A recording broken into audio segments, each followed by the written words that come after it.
अस्सलाम वालेकुम, मेरा नाम हमीदा नूर है। मैं आज़ादी डिजिटल के साथ अक्सर व्लॉग कर रही होती हूँ, लेकिन आज बहुत एक अहम इशू पे हम बात करना चाह रहे थे, तो हमने उस इशू के लिए कुछ गेस्ट जो है वो इनवाइट किए हैं।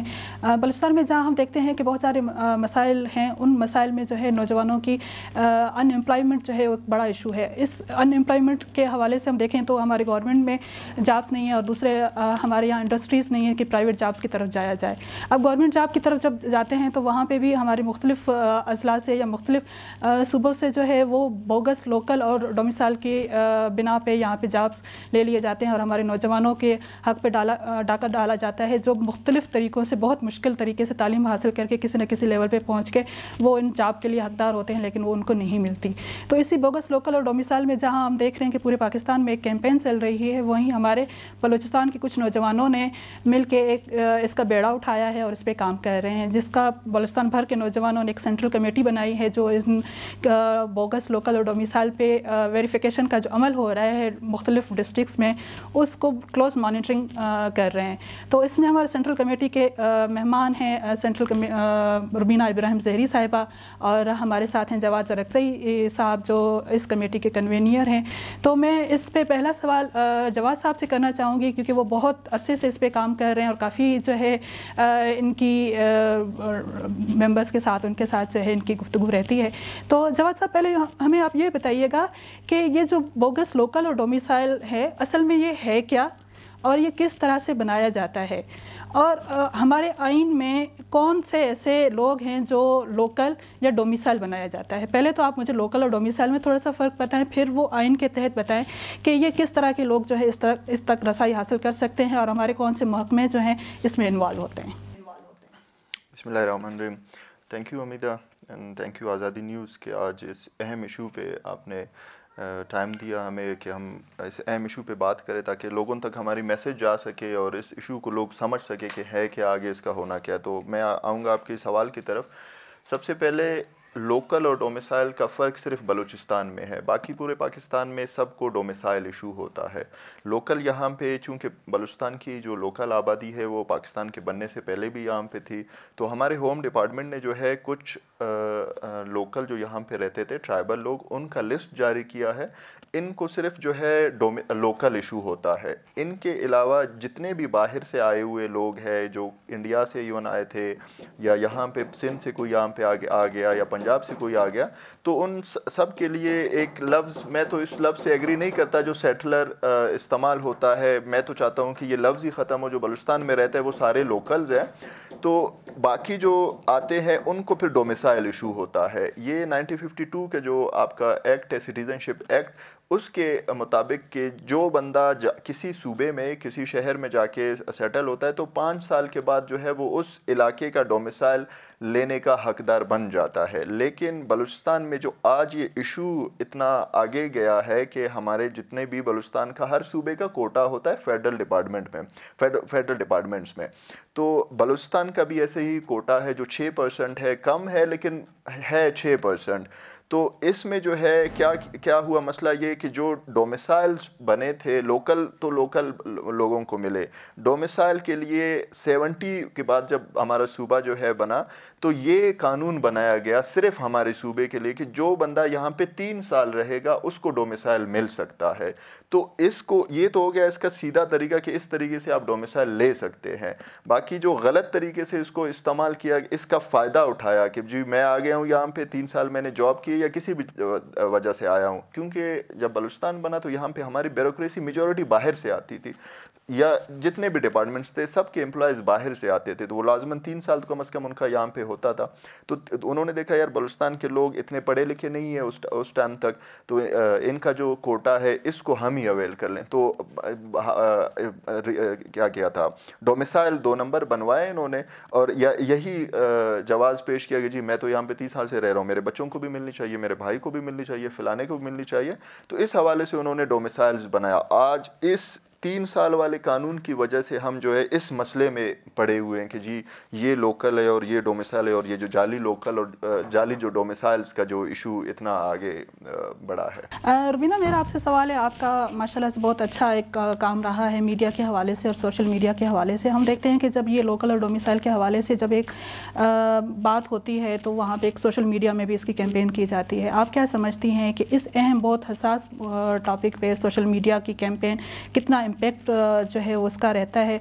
दूसरा जो है, अक्सर हमने ये भी देखा है कि जो कुछ ऐसे एविडेंस सामने आ जाते हैं डॉक्यूमेंट्स के साथ, फिर वो डॉक्यूमेंट्स जो है वो सोशल मीडिया पे अपलोड करके उस पर कैंपेन की जाती है। आप क्या समझती हैं कि ये हमारी कैंपेन के लिए जो हम नौजवान ये इस पे काम कर रहे हैं उसका किस तरह के इम्पेक्ट पड़ सकता है, और ये मीडिया के इथिक्स में किस तरह से आप उसको देख रही हैं? First of all thank you Umida for inviting me. दूसरा ये कि ये जो मामला है लोकल डोमिसाइल्स का, ये बहुत पुराना मामला है, लेकिन इस पे आवाज़ अभी उठाई गई है।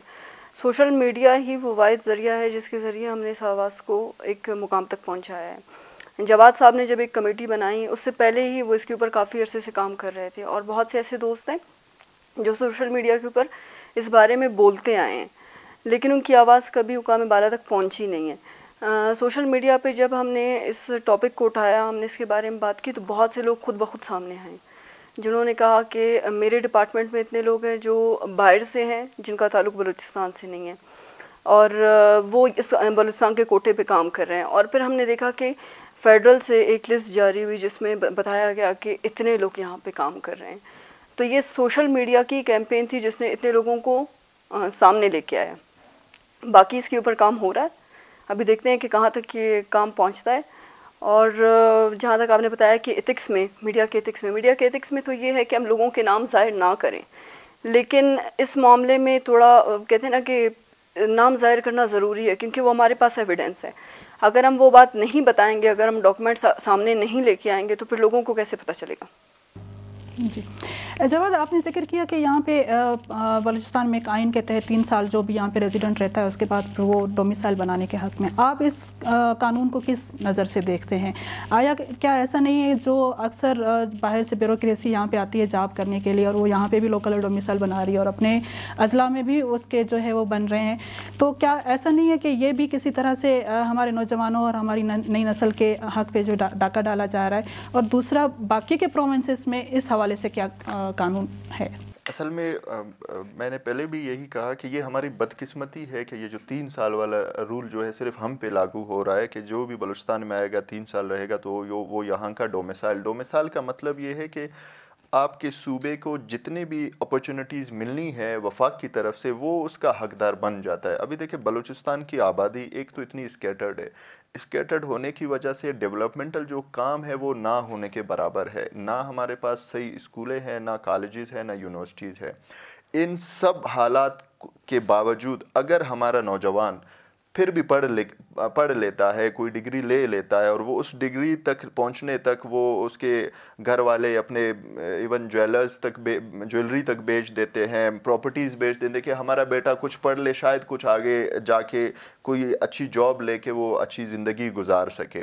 तो इन हालात के बावजूद जब वो बंदा एलिजिबल हो जाता है, जब उस पोस्ट के लिए जाता है, तो यही 3 साल वाला डोमिसाइल वाला, जिस बंदे ने 3 साल रह के उसने डोमिसाइल बना के फिर बाहर चला गया, या इवन बलूचिस्तान में है ही नहीं, वो बाहर बैठा हुआ है, यहाँ से उसने किसी तरीके से जाली डोमिसाइल बनवा लिया 5,000 10,000 लेके, वो हमारे इस नौजवान के हक़ पे डाका डाल रहा है जिसने इतनी मेहनत करने के बाद एक डिग्री ली है, और वो जो है किसी भी पाकिस्तान के सूबे में बैठा है और यहाँ हमारे जो पोस्टें हैं उस पे जो है वो काबिज़ है। असल में बात यहाँ तक सिर्फ नहीं है। अभी रुबीना ने बात की कि जो लिस्टें आई हुई है, असल में मैं इस इशू पे मैं सबसे पहले जो आवाज़ उठी वो मीर कबीर मोहम्मद शही सेनेटर है, उन्होंने 2017 में सेनेट में एक रेजोल्यूशन पेश किया, बल्कि उससे पहले भी 2014-15 में बीएमपी मैंगल ने भी इस पे आवाज़ उठाई, उनकी लिस्टें भी अभी आई। उन्होंने पहले ये कहा कि यार बलूचिस्तान हाउस जो इस्लामाबाद में है उसमें ये जो लोग अपॉइंट हुए, हमें इनकी लिस्टें मिले, ये कहाँ से हैं? बलूचिस्तान हाउस में बलूचिस्तान के ही लोगों को अपॉइंटमेंट मिलनी चाहिए, लेकिन ऐसा नहीं है। जब वो लिस्टें आई, कोई साहिवाल से है, कोई DI खान से है, कोई सवात से है, फलाना, तो उसके बाद जो है मीर कबीर ने जो है इस पे आवाज़ उठाई। इवन उससे पहले भी एक केस, उस टाइम तक सोशल मीडिया पे लोग इतने मुतहर्रिक नहीं थे। 2014 का जो हमारा CSS का बैच था, उसमें भी हमारे जो दोस्त सेंट्रल कमेटी भी है हमारे साथ काम कर रहे हैं, नजीब सायर उनके दूसरे दोस्त थे, शामिर बलोच जो आजकल UK में है, उन्होंने जो है देखा कि जी CSS में 2 कैंडिडेट्स ऐसे हैं जो आउट ऑफ प्रोविंस है, जिन्होंने बोगस डोमिसाइल पे बलूचिस्तान के कोटे पे जो है CSS की पोस्टें ली है। तो इनके खिलाफ कमिश्नर को अप्रोच किया, उन्होंने कहा जी हम देखेंगे, रिपोर्ट बनाएंगे, उस पर कुछ कार्रवाई नहीं हुई। फिर मीर कबीर मोहम्मद शरीफ साहब ने जो है सेनेट पे एक रेजोल्यूशन मूव किया, जी बलूचिस्तान के कोटे पे जितने भी लोग अपॉइंट हैं इनकी हमें लिस्टें प्रोवाइड की जाए, हम इनकी वेरिफिकेशन करवाएंगे, वो जहां से भी है हमें कम से कम पता तो चले कि हमारे कोटे पे कौन लोग अपॉइंट हुए। तो वहाँ पे फिर उन्होंने फिर लिस्टें भेज दी। 2017 होना ये चाहिए था कि 2018 तक ये मामला ख़त्म हो जाना चाहिए था, लेकिन ऐसा नहीं हुआ। और ये होता है कि 2018 में हाई कोर्ट में भी एक पिटीशन लगती है इन्हीं डोमिसाइल्स पे, हाई कोर्ट का जजमेंट भी है इस पर। मोअज़्ज़ज़ अदालत ने जो है असेंबली को डायरेक्शंस दी कि जी आप जो है डोमिसाइल के बुनियाद पे किसी को आज के बाद बलूचिस्तान के डोमिसाइल पे किसी को ना एम्प्लॉयमेंट मिलेगी, ना जो है किसी को किसी एजुकेशनल इदारे में एडमिशन मिलेगी, या किसी को फॉरेन स्कॉलरशिप मिलेगी या पाकिस्तान की स्कॉलरशिप मिलेगी। वो जजमेंट भी अभी तक पड़ा है, लेकिन गवर्नमेंट ने उस पर कोई एक्शन नहीं लिया। ये यहाँ तक हो गई। अभी मैं इस पे बात करना चाहूँगा कि ये जो डिप्टी कमिश्नर्स जो वेरिफिकेशन का प्रोसेस हो रहा है, असल में बात ये है कि वही बंदे वेरिफिकेशन कर रहे हैं जिन्होंने इशू किया है। एक ये पॉइंट। दूसरी पॉइंट ये है कि बहुत सारे जो लोग हैं जिनको 5,000 10,000 में किसी क्लरिकल स्टाफ ने वो डोमिसाइल बना के दी है, अभी वही बंदा उस कमेटी में मेंबर है जो वेरिफिकेशन कर रहा है, जिसने 10,000 के एवज अपने नस्लों का सौदा पहले किया, अभी वो शायद 50,000 और लेके, क्योंकि ये कैंपेन चली है, उनको ब्लैकमेल करेगा जी जॉब जा सकती है फलाना, वो तो अभी 5 लाख तक भी देगा कि मेरी जॉब बच जाए और डोमिसाइल मेरा वेरीफाई हो। तो ऐसे भी रिपोर्ट्स हैं कि जो डोमिसाइल होल्डर्स हैं, बोगस डोमिसाइल होल्डर्स, वो आके अपनी जाली डोमिसाइल की वेरिफिकेशन करके वापस जा रहे हैं। आज भी मैं आपके तवस्सुत से, आज़ादी के तवस्सुत से, पूरे बलूचिस्तान की तवस्सुत से चीफ जस्टिस से अपील करूँगा कि वो इस मसले पर सोमोटो नोटिस ले, एक जुडिशल कमीशन बनाए। हमारे पास जो 22,000 लोगों की लिस्टें आई हैं उनको वेरिफिकेशन करना 1 महीने का काम नहीं है, और अगर बलूचिस्तान की हम सर्विस करना चाहते हैं तो मैं समझता हूँ इससे बड़ा सर्विस कोई और हो ही नहीं सकता। जवाद, इसी बात पे मैं आपसे एक सवाल करूँगी कि बाहर से लोग आते हैं, 1-2 साल रहते हैं, जॉब लेते हैं और फिर चले जाते हैं, क्या वजह है कि उनको जॉब मिल जाती है और जो सदियों से यहाँ पे रह रहे हैं, जो बलूचिस्तान के असल लोकल लोग हैं और वहाँ पे जो है वो जॉबलेस हैं? मतलब इवन कि हम देख लें कि हम तीनों में से भी किसी के पास गवर्नमेंट जॉब नहीं होगी, ठीक है, आपने जो है PCS के लिए भी ट्राई किया है, इवन कि आपको भी मतलब अभी तक जॉब नहीं मिल सकी है। तो वो क्या एलिमेंट्स हैं इस हवाले से कि बाहर के लोगों को जॉब बहुत जल्दी मिल जाती है लेकिन लोकल लोग जो है वो जॉब के लिए सफ़र कर रहे हैं? 2 चीज़ें हैं इसमें। एक तो करप्शन और इकरा बपरवरी जो है हमारी, इवन आपने PCS की बात की, उस पे तो इवन सुप्रीम कोर्ट तक भी केस उसके लिए हम एक अलग प्रोग्राम रख सकते हैं। हाँ एग्जैक्टली। तो वो केस सुप्रीम कोर्ट तक चला गया कि वो करप्शन कैसे होता है या कैसे नेपोटिज्म होता है, इन्फ्लुएंशियल लोग जो है अपने बंदों की अपॉइंटमेंट कैसे करवाते हैं। दूसरी जो पॉइंट है, बाहर के लोग यहाँ पे आके कैसे जॉब इजीली ले सकते हैं। पहले से आप अभी जाके बलूचिस्तान की ब्यूरोक्रेसी को देखें, आप एजुकेशन जो है हमारा डिपार्टमेंट उसको देखें, हेल्थ को देखें, आपका नर्सिंग स्टाफ 80% पंजाब से आ रहा है। क्यों भाई आ रहा है? उनको क्यों मिल रहा है? क्योंकि हायर जहाँ से अपॉइंटमेंट होनी है वहाँ पे उनके बंदे बैठे हुए हैं, वो यहाँ पे आके बुलाते हैं, उनको डोमिसाइल भी बनवा के देते हैं और अकोमोडेट भी वही करते हैं क्योंकि वो पहले से बैठे हुए हैं। यहाँ पे मैं समझता हूँ जो हमारी पॉलिटिकल पार्टीज़ हैं, स्पेशली जो नेशनलिस्ट पॉलिटिकल पार्टीज़ हैं, उन पे जिम्मेदारी आयद होती है। आयद तो सारे पॉलिटिकल पार्टीज़ पे होती है जो नेशनलिज्म पे पॉलिटिक्स करते हैं, हमारे कि मैं बलोच हूँ फलाना है, मैं पश्तून हूँ फलाना, ये उनकी जिम्मेदारी थी इस बात पे नज़र रखने की कि भाई पंजाब का बंदा आपके बलूचिस्तान में आके कैसे जॉब कर रहा है। परसों एक चीज़ मेरे सामने आई कि क्वेटा, लेकिन पंजाब का तो ये क्लेम है कि आपके बलूचिस्तान में लोगों को, ख़वातीन को स्पेशली जो है परमिशन नहीं दी जाती कि वो इस तरह के डिपार्टमेंट में जाएं, क्योंकि हमने देखा है कि वो ज़्यादातर यही प्रेफर करते हैं या तो हम टीचर बन जाएँ या हम किसी लेक्चर यूनिवर्सिटी में लगें। नर्सिंग की तरफ जो है वो नहीं भेजा जाता ख़वातीन को, और इस वजह से जो है हम आप पे एहसान कर रहे हैं और हम अपनी ख़वातीन को भेजें, जो एक आम तासुर पाया जाए। जो आपको एक्सप्लॉइट कर रहा है, he has also to give you a reason for that exploitation। वो एक रीज़न तो देगा, जवाब देगा आपको। आप मुझे बताएं, आज आपके क्वेटा में या आप जहाँ से आती है वहाँ पे गर्ल्स स्कूल में क्या पढ़ाई नहीं होती? लोग अपने बच्चियों को पढ़ाने नहीं भेज रहे हैं। रुबीना का ताल्लुक़ कलात से है, मेरा खुजदार से है। खुजदार एक ट्राइबल सोसाइटी है। ऐसा कोई घर नहीं जहाँ पे फीमेल्स पढ़ते नहीं या स्कूल कॉलेज लेवल तक जाते नहीं। बात पहले मैंने कही थी, जब आपको एम्प्लॉयमेंट नहीं मिलती तो लोग अपने बच्चों को पढ़ाए क्यों? अगर ये एम्प्लॉयमेंट लोगों को मिलने लगे, आपको एक नज़र आ रही हो कि मैं पढ़ रहा हूँ, फ़िलाने ने पढ़ा, उसको जॉब मिली, तो मैं भी पढ़ूँ, मैं भी अपने बच्चों और बच्चियों को पढ़ाऊँ। लेकिन जब आप देखते हैं कि आगे हालात बिल्कुल ग्रिम है, आपको कोई अपॉर्चुनिटी नज़र नहीं आ रही, फिर आप अपने बच्चों को पढ़ाएंगे क्यों? आप उनको अपॉर्चुनिटी देंगे तब पढ़ाएंगे, बच्चों को पढ़ाएंगे। रुबीना, मेरा आपसे सवाल है, जैसे हम सोशल मीडिया में भी देख रहे हैं कि अक्सर कुछ केसेस वो हैं जो वाकई में एक जेन्युइन है, जो यहाँ के लोकल नहीं है।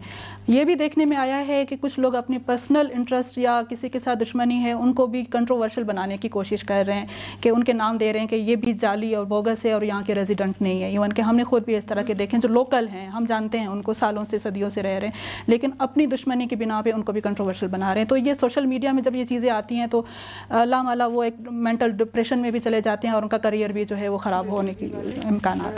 अमीरा, सबसे पहले बात यह है ना कि हमारे लोगों को सेटलर्स जो जिनको हम कहते हैं कि मतलब एक नाम दे दिया गया, टाइटल दे दिया गया है, तो हमारे लोगों को फ़र्क करना होगा कि जो यहाँ पे उर्दू स्पीकिंग कम्युनिटी जो हमारी रहती है और जो बाहर से आए हुए लोग हैं जिनका हम जिक्र कर रहे हैं कि जिनके पास बोगस डोमिसाइल है, इन दोनों में फ़र्क है।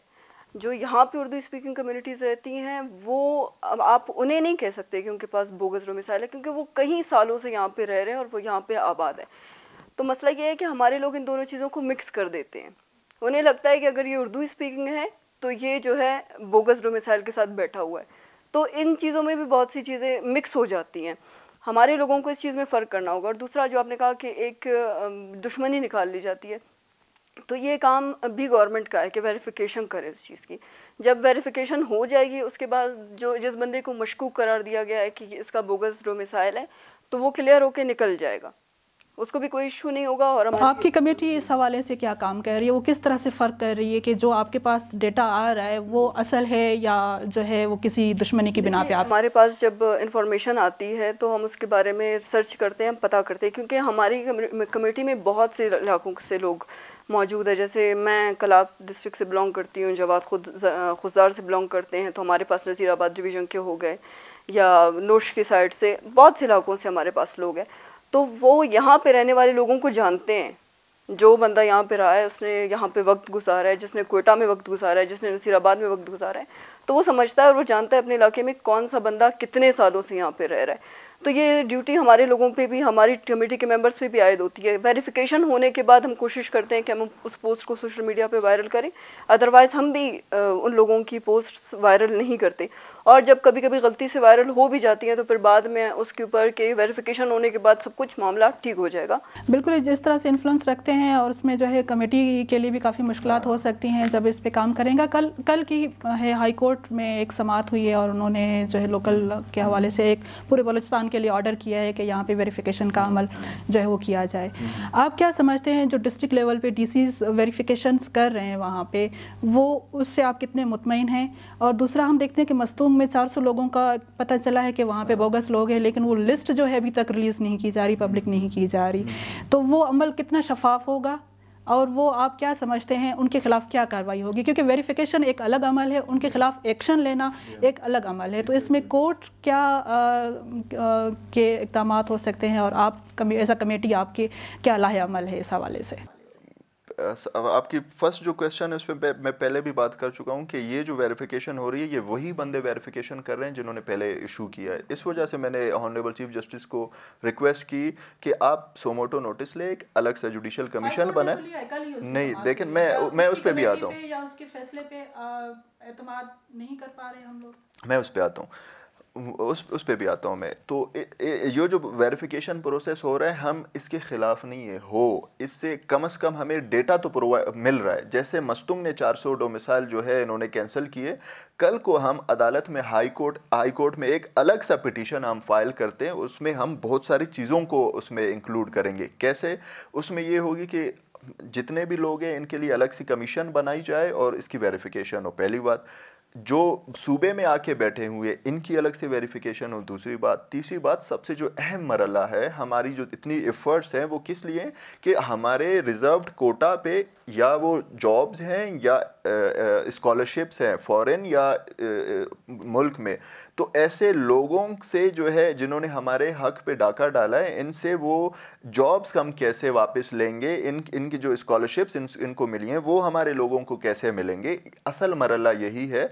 इसके लिए भी हम हाई कोर्ट को जो है रिक्वेस्ट करेंगे कि ये जितने लोगों की जो, जब आपकी कमीशन बनेगी वो लिस्ट देंगे कि जी इतने लोग डोमिसाइल बोगस हैं, तो ये लिस्ट को फिर फेडरल तक कौन लेकर जाएगा, वहाँ से इन बंदों को जॉब से कौन निकलवाएगा, और जिन्होंने 5,000 या 10,000 या एक फ़ोन पे जो है हमारे नस्लों का सौदा किया है, इनके खिलाफ क्या एक्शन होगा। इस सारे मसले को हमने हाई कोर्ट में उठाना है। अभी जो सीपी लगी है वो सिर्फ एक डिस्ट्रिक्ट से लगी है, लोरालाई से, वो सिर्फ मतलब उन्होंने इस सारे इशू को डील नहीं किया है।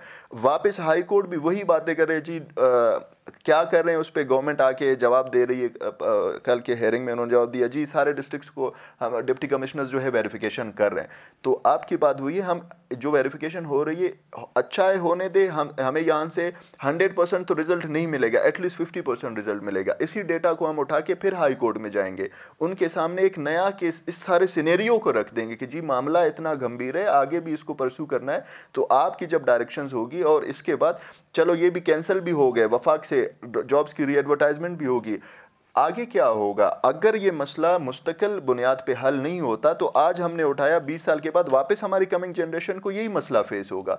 इसके लिए हमें अदालत को ही इन्वॉल्व करके अपने प्रोविंशियल असेंबली को डायरेक्शंस दिलवानी होंगी कि इस पे कानून साजी हो, ताकि जो डोमिसाइल और जो 3 साल वाला रूल है इसको हमेशा के लिए ख़त्म किया जाए।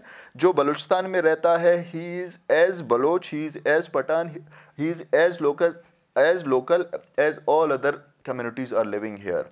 फ़र्क नहीं होना चाहिए इसमें कि कोई सेटलर है कोई फलाना है, इस फ़र्क को भी ख़त्म होना चाहिए। हाँ, जो बलूचिस्तान में आके रहेगा, दूसरे सूबों में जैसे आप मूव करते हैं, आप वहाँ पे आपको फिर पीआरसी इशू होती है, वो भी उसके शराइत होते हैं। आप 10 साल वहाँ पे रहें और इस बात को प्रूव करें। आप बिजली के बिल से प्रूव करेंगे, आप अपने बच्चे के एजुकेशनल उससे प्रूव करेंगे कि जी मैं 10 साल से यहाँ पे रह रहा हूँ, फिर उनको पीआरसी मिलती है और पीआरसी के बुनियाद पे फिर उनको जो है जॉब कोटा भी मिल जाता है और एजुकेशनल इदारों में एडमिशन भी मिल जाती है। और इसमें यह भी होता है कि आप ये भी प्रूव करके देंगे जी मैं अभी परमानेंटली यहाँ पे सेटल हुआ हूँ, I don't have any intention to move back to my parent province या पेरेंट डिस्ट्रिक्ट। तो अगर बलूचिस्तान में इस मसले को हम वहाँ तक लेकर नहीं जाएंगे तो फिर ये सारा बेफ़ायदा होगा, क्योंकि कानून साजी के अमल तक भी हमने जाना है। इस सारे अमल में हमने हाई कोर्ट को इन्वॉल्व करना है। हम अभी तक इस मूव के लिए नहीं जा रहे हैं क्योंकि अभी तक हमारे पास इतना डेटा नहीं है। जब ये सारे वेरिफिकेशन हो जाएंगे, महीना 1.5 महीने में सारे डिस्ट्रिक्ट्स ने जो है अपने लिस्ट्स देने हैं, जी हमने इनकी इतनी वेरिफिकेशन की, इतनी रह गए, फिर हम उस पर क्वेश्चन कर सकेंगे कि जी हमारे इतलात ये हैं, यहाँ से ये लोकल जो जाली डोमिसाइल बना है उसकी भी वेरिफिकेशन होगी है। फिर हम जुडिशल कमीशन की तरफ जाएंगे और इन सारी चीज़ों को इंक्लूड करेंगे ताकि इस मसले को हम मंतकी अंजाम तक पहुँचा सकें। जी बहुत शुक्रिया। हमने इस मसले को वाकई मंतकी अंजाम तक पहुंचाना है क्योंकि हमारी एक नस्ल पूरी जो है वो बेरोज़गारी की वजह से गलत रास्तों पे जा रही है। और किसी ने बहुत सही कहा था कि बाकी के प्रोविंसेस के लिए जो है बलूचिस्तान एक दुबई की हैसियत रखता है कि वो जो यहाँ पे आता है वो मालामाल होके जाता है, लेकिन जब हम अपने खुद बलूचिस्तान के इलाकों में देखते हैं तो यहाँ पे बहुत सारे ऐसे मसाइल हैं जो हल तलब है। तो यहाँ पे जो मैं देखती हूँ चीज़ें वो हमारे पास जो है बेड गवर्नेंस सामने आई है आज की डिस्कशन के हवाले से। तो वो बेड गवर्नेंस हमारे हर उस लेवल पे मौजूद है जहाँ पे हमारी ब्यूरोक्रेसी मौजूद है या हमारी कलरक माफिया जो है वो मौजूद है और वो सारे जो है यहाँ इसमें इन्वॉल्व हैं और वो चंद रुपयों के लिए अपनी नस्लों का सौदा कर रहे हैं। इसके साथ ही मुझे इजाज़त दीजिए, अगली बार मिलेंगे किसी और टॉपिक के साथ। बहुत शुक्रिया, अल्लाह हाफ़िज़।